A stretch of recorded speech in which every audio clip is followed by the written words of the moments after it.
जय श्री कृष्णा दोस्तों। तो आज हम सुनने वाले हैं कृष्ण जन्माष्टमी की कथा।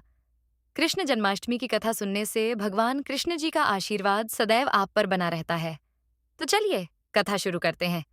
यदि दोस्तों आपने अभी तक हमारे YouTube चैनल को सब्सक्राइब नहीं किया तो सब्सक्राइब करें और बेल आइकन को जरूर दबाएं, क्योंकि इससे हमारे आने वाली सभी वीडियो का नोटिफिकेशन आप तक पहुंच जाएगा। और इस चैनल पर आपको व्रत कथा सुनने को मिलेगी, जो आप किसी भी व्रत में सुन सकते हैं और अपने व्रत को साकार बना सकते हैं। तो चलिए कथा शुरू करते हैं। स्कंद पुराण के मतानुसार जो भी व्यक्ति जानकर भी कृष्ण जन्माष्टमी व्रत को नहीं करता, वह मनुष्य जंगल में सर्प और व्याघ्र होता है।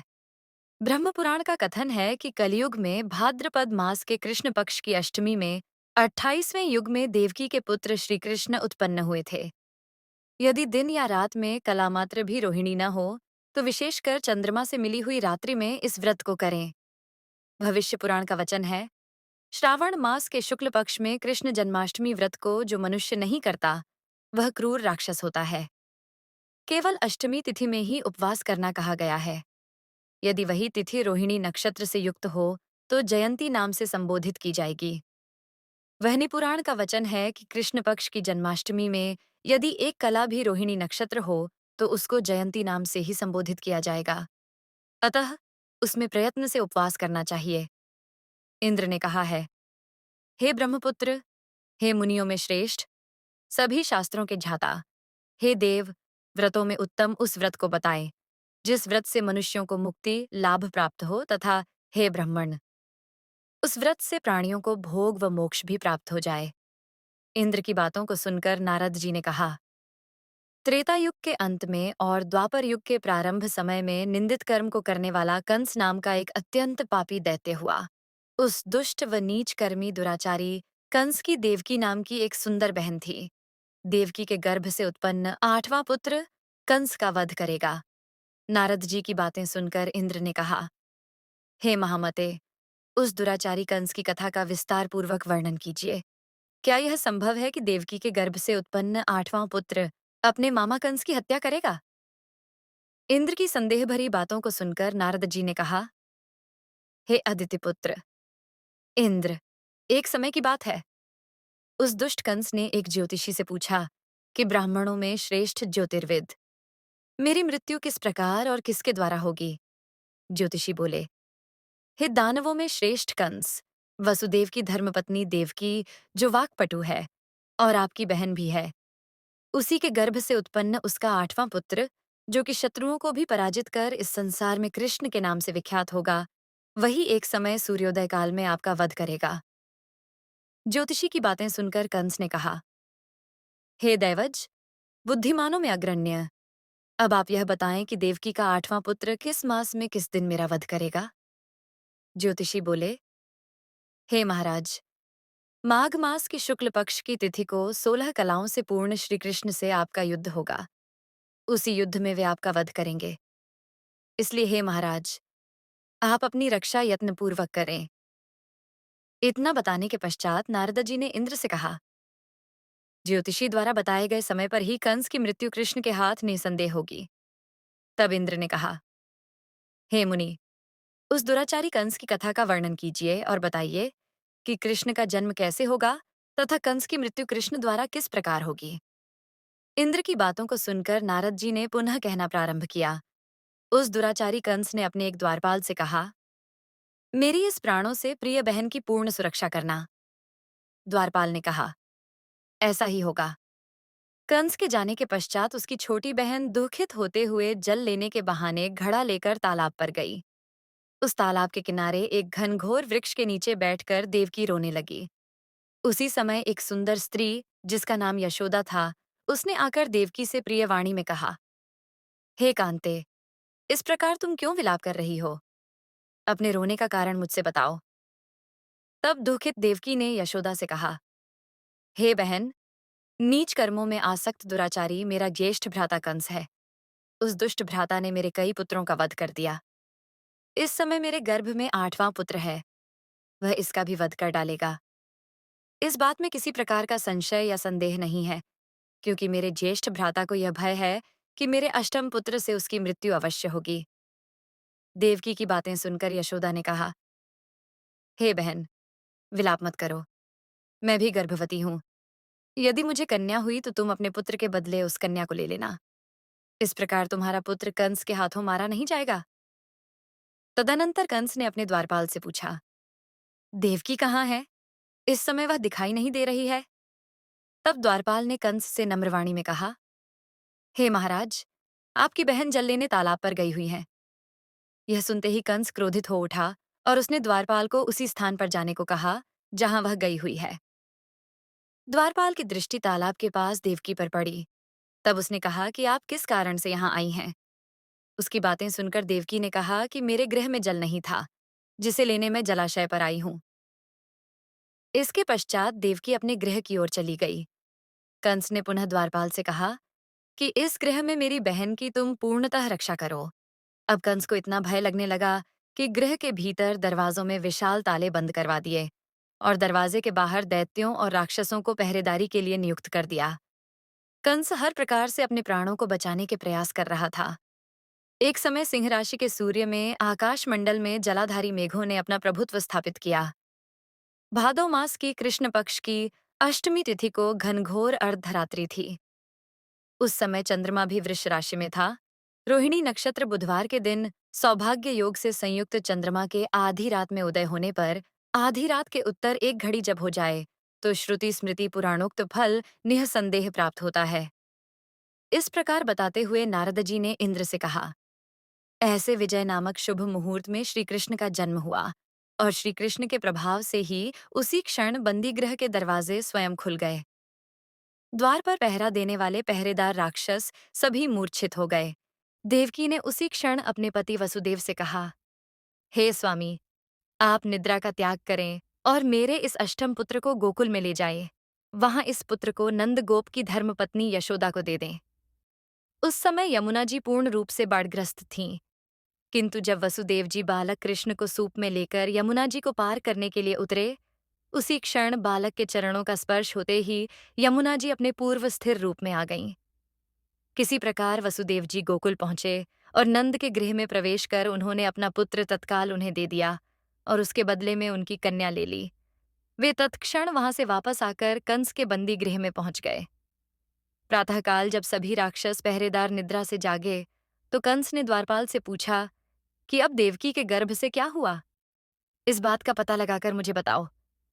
द्वारपालों ने महाराज की आज्ञा को मानते हुए कारागार में जाकर देखा तो वहां देवकी की गोद में एक कन्या थी, जिसे देखकर द्वारपालों ने कंस को सूचित किया, किंतु कंस को तो उस कन्या से भय होने लगा। अतः वह स्वयं कारागार में गया और उसने देवकी की गोद से कन्या को झपट लिया और उसे एक पत्थर की चट्टान पर पटक दिया। किंतु वह कन्या विष्णु की माया से आकाश की ओर चली गई और अंतरिक्ष में जाकर विद्युत के रूप में परिणित हो गई। उसने कंस से कहा कि हे दुष्ट, तुझे मारने वाला गोकुल में नंद के गृह में उत्पन्न हो चुका है और उसी से तेरी मृत्यु सुनिश्चित है। मेरा नाम तो वैष्णवी है। मैं संसार के कर्ता भगवान विष्णु की माया से उत्पन्न हुई हूं। इतना कहकर वह स्वर्ग की ओर चली गई। उस आकाशवाणी को सुनकर कंस क्रोधित हो उठा। उसने नंद जी के गृह में पूतना राक्षसी को कृष्ण का वध करने के लिए भेजा, किंतु जब वह राक्षसी कृष्ण को स्तनपान कराने लगी तो कृष्ण ने उसके स्तन से उसके प्राणों को खींच लिया और वह राक्षसी कृष्ण कृष्ण कहते हुए मृत्यु को प्राप्त हुई। जब कंस को पूतना की मृत्यु का समाचार प्राप्त हुआ तो उसने कृष्ण का वध करने के लिए क्रमशः केशी नामक दैत्य को अश्व के रूप में, उसके पश्चात अरिष्ट नामक दैत्य को बैल के रूप में भेजा, किंतु ये दोनों भी कृष्ण के हाथों मृत्यु को प्राप्त हुए। इसके पश्चात कंस ने काल्याख्य नामक दैत्य को कौवे के रूप में भेजा, किंतु वह भी कृष्ण के हाथों मारा गया। अपने बलवान राक्षसों की मृत्यु के आघात से कंस अत्यधिक भयभीत हो गया। उसने द्वारपालों को आज्ञा दी कि नंद को तत्काल मेरे समक्ष उपस्थित करो। द्वारपाल नंद को लेकर जब उपस्थित हुए तब कंस ने नंद जी से कहा कि यदि तुम्हें अपने प्राणों को बचाना है तो पारिजात के पुष्प ले आओ। यदि तुम नहीं ला पाए तो तुम्हारा वध निश्चित है। कंस की बातों को सुनकर नंद ने ऐसा ही होगा कहा और अपने गृह की ओर चले गए। घर आकर उन्होंने संपूर्ण वृत्तांत अपनी पत्नी यशोदा को सुनाया, जिसे श्रीकृष्ण भी सुन रहे थे। एक दिन श्रीकृष्ण अपने मित्रों के साथ यमुना नदी के किनारे गेंद खेल रहे थे और अचानक स्वयं ने ही गेंद को यमुना में फेंक दिया। यमुना में गेंद फेंकने का मुख्य उद्देश्य यही था कि वे किसी प्रकार पारिजात पुष्पों को ले आए। अतः वे कदम्ब के वृक्ष पर चढ़कर यमुना में कूद पड़े। कृष्ण के यमुना में कूदने का समाचार श्रीधर नामक गोपाल ने यशोदा को सुनाया। यह सुनकर यशोदा भागती हुई यमुना नदी के किनारे आ पहुंची और उसने यमुना नदी की प्रार्थना करते हुए कहा, हे यमुना, यदि मैं बालक को देखूंगी तो भाद्रपद मास की रोहिणी युक्त अष्टमी का व्रत अवश्य करूंगी, क्योंकि दया, दान, सज्जन प्राणी, ब्राह्मण कुल में जन्म, रोहिणी युक्त अष्टमी, गंगा जल एकादशी, गया श्राद्ध और रोहिणी व्रत ये सभी दुर्लभ हैं। हजारों अश्वमेध यज्ञ, सहस्रों राजसूय यज्ञ, दान तीर्थ और व्रत करने से जो फल प्राप्त होता है, वह सब कृष्णाष्टमी के व्रत को करने से प्राप्त हो जाता है। ये बात नारद ऋषि ने इंद्र से कही। इंद्र ने कहा, हे मुनियों में श्रेष्ठ नारद, यमुना नदी में कूदने के बाद उस बाल रूपी कृष्ण ने पाताल में जाकर क्या किया? यह संपूर्ण वृत्तांत भी बताइए। नारद ने कहा, हे इंद्र, पाताल में उस बालक से नागराज की पत्नी ने कहा कि तुम यहाँ क्या कर रहे हो? कहाँ से आए हो? और यहाँ आने का क्या प्रयोजन है? नागपत्नी बोली, हे कृष्ण, क्या तूने द्यूत क्रीड़ा की है, जिसमें अपना समस्त धन हार गया है? यदि यह बात ठीक है तो कंकड़, मुकुट और मणियों का हार लेकर अपने गृह में चले जाओ, क्योंकि इस समय मेरे स्वामी शयन कर रहे हैं। यदि वे उठ गए तो वे तुम्हारा भक्षण कर जाएंगे। नागपत्नी की बातें सुनकर कृष्ण ने कहा, हे कांते, मैं किस प्रयोजन से यहाँ आया हूँ, वह वृत्तांत मैं तुम्हें बताता हूँ। समझ लो, मैं कालियानाग के मस्तक को कंस के साथ द्यूत में हार चुका हूँ और वही लेने मैं यहाँ आया हूँ। बालक कृष्ण की इस बात को सुनकर नागपत्नी अत्यंत क्रोधित हो उठी और अपने सोए हुए पति को उठाते हुए उसने कहा, हे स्वामी, आपके घर यह शत्रु आया है, अतः आप इसका हनन कीजिए। अपनी स्वामिनी की बातों को सुनकर कालियानाग निंद्रावस्था से जाग पड़ा और बालक कृष्ण से युद्ध करने लगा। इस युद्ध में कृष्ण को मूर्छा आ गई। उसी मूर्छा को दूर करने के लिए उन्होंने गरुड़ का स्मरण किया। स्मरण होते ही गरुड़ वहां आ गए। श्री कृष्ण अब गरुड़ पर चढ़कर कालियानाग से युद्ध करने लगे और उन्होंने कालियानाग को युद्ध में पराजित कर दिया। अब कल्याणाग ने भलीभांति जान लिया था कि मैं जिनसे युद्ध कर रहा हूं वे भगवान विष्णु के अवतार श्री कृष्ण ही हैं।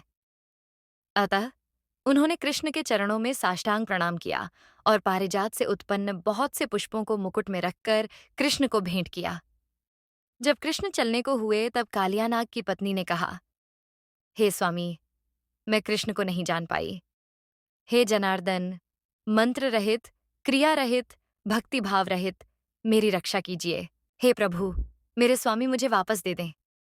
तब श्री कृष्ण ने कहा, हे सर्पिणी, दैत्यों में जो सबसे बलवान है उस कंस के सामने मैं तेरे पति को ले जाकर छोड़ दूंगा, अन्यथा तुम अपने गृह को चली जाओ। अब श्री कृष्ण कालियानाग के फन पर नृत्य करते हुए यमुना के ऊपर आ गए। तदनंतर कालिया की फुंकार से तीनों लोग कंपायमान हो गए। अब कृष्ण कंस की मथुरा नगरी को चल दिए। वहां कमल पुष्पों को देखकर यमुना के मध्य जलाशय में वह कालिया सर्प भी चला गया। इधर कंस भी विस्मित हो गया तथा कृष्ण प्रसन्नचित्त होकर गोकुल लौट आए। उनके गोकुल आने पर उनकी माता यशोदा ने विभिन्न प्रकार के उत्सव किए। अब इंद्र ने नारद जी से पूछा, हे महामुने, संसार के प्राणी बालक श्री कृष्ण के आने पर अत्यधिक आनंदित हुए। आखिर श्री कृष्ण ने क्या क्या चरित्र किया, वह सभी आप मुझे बताने की कृपा करें। नारद ने इंद्र से कहा, मन को हरने वाला मथुरा नगर यमुना नदी के दक्षिण भाग में स्थित है। वहां कंस का महाबलशाही भाई चाणूर रहता था। उस चाणूर से श्री कृष्ण के मल्लयुद्ध की घोषणा की गई। हे इंद्र, कृष्ण एवं चाणूर का मल्लयुद्ध अत्यंत आश्चर्यजनक था। चाणूर की अपेक्षा कृष्ण बाल रूप में थे। भेरी शंख और मृदंग के शब्दों के साथ कंस और केशी इस युद्ध को मथुरा की जनसभा के मध्य में देख रहे थे। श्री कृष्ण ने अपने पैरों को चाणूर के गले में फंसाकर उसका वध कर दिया। चाणूर की मृत्यु के पश्चात उनका मल्ल युद्ध केशी के साथ हुआ। अंत में केशी भी युद्ध में कृष्ण के द्वारा मारा गया। केशी के मृत्युपरांत मल्ल युद्ध देख रहे सभी प्राणी श्री कृष्ण की जय जयकार करने लगे। बालक कृष्ण द्वारा चाणूर और केशी का वध होना कंस के लिए अत्यंत हृदय विदारक था। अतः उसने सैनिकों को बुलाकर उन्हें आज्ञा दी कि तुम सभी अस्त्र शस्त्रों से सुसज्जित होकर कृष्ण से युद्ध करो। हे इंद्र! उसी क्षण श्री कृष्ण ने गरुड़, बलराम तथा सुदर्शन चक्र का ध्यान किया, जिसके परिणाम स्वरूप बलदेव जी सुदर्शन चक्र लेकर गरुड़ पर आरूढ़ होकर आए। उन्हें आता देख बालक कृष्ण ने सुदर्शन चक्र को उनसे लेकर स्वयं गरुड़ की पीठ पर बैठकर न जाने कितने ही राक्षसों और दैत्यों का वध कर दिया, कितनों के शरीर अंग भंग कर दिए। इस युद्ध में श्री कृष्ण और बलदेव ने असंख्य दैत्यों का वध किया। बलराम जी ने अपने आयुध शस्त्र हल से और कृष्ण ने सुदर्शन चक्र से माघ मास की शुक्ल पक्ष की सप्तमी को विशाल दैत्यों के समूह का सर्वनाश किया। जब अंत में केवल दुराचारी कंस ही बच गया तो कृष्ण ने कहा, हे दुष्ट, अधर्मी, दुराचारी, अब मैं इस महायुद्ध स्थल पर तुझसे युद्ध कर तथा तेरा वध कर इस संसार को तुझसे मुक्त कराऊंगा। यह कहते हुए श्री कृष्ण ने उसके केशों को पकड़ लिया और कंस को घुमाकर पृथ्वी पर पटक दिया, जिससे वह मृत्यु को प्राप्त हुआ। कंस के मरने पर देवताओं ने शंख घोष व पुष्प वृष्टि की। वहां उपस्थित समुदाय श्री कृष्ण की जय जयकार कर रहा था। कंस की मृत्यु पर नंद, देवकी, वसुदेव, यशोदा और इस संसार के सभी प्राणियों ने हर्ष पर्व मनाया। तो इसी प्रकार कृष्ण जन्माष्टमी की कथा संपूर्ण हुई। यदि कथा अच्छी लगी हो तो वीडियो को लाइक करो और ऐसी ही कथा सुनने के लिए हमारे YouTube चैनल को सब्सक्राइब करें।